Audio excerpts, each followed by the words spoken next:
Magandang umaga, Igan, itinaas na sa 1.6 million pesos ang pabuya sa ikadarakip ng mga pumatay sa dalagitang binalatan ng mukha sa Lapu-Lapu City sa Cebu.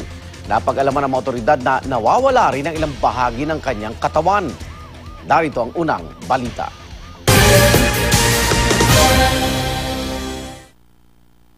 Metikuloso ang pagpatay sa 16 anyos sa si Christine Lee Silawan na natagpuan sa bakanteng lote sa Lapu-Lapu City. Ayon sa pagsusuri ng Medical Legal Officer ng PNP Crime Laboratory, bukod sa binalatan ng mukha ng biktima, nawawala rin ang kanyang dila at lalamunan. Siguro ginawa to to conceal the identity of the victim because there will be a delay in the identity of the victim. This will give the suspects time. Wala na raw buhay ang biktima ng kunin ng mga bahagi ng kanyang katawan. Sa tansya ng mga otoridad, tila sanay na sanay ang mga salarin.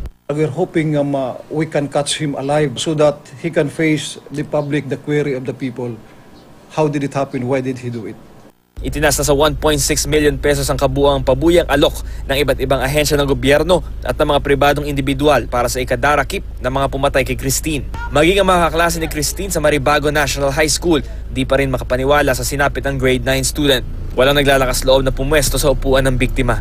Dili niya deserve ang nahitabo niya. Hindi niya deserve ang nangyari sa kanya. Hindi kami masyadong close pero masakit kasi kaklase ko siya. Unexpected talaga yung nangyari sa kanya at napakagrabe.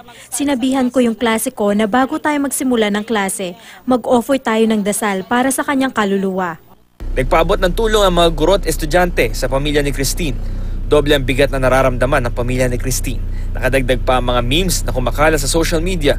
Panawagan ng kapatid ng biktima. Atong mga nagpakatap sa mga nagpapakalat sa mga memes na ginagawang katuwaan ng literato ng aking kapatid na nasa ganoong sitwasyon. Sana itigil na nila.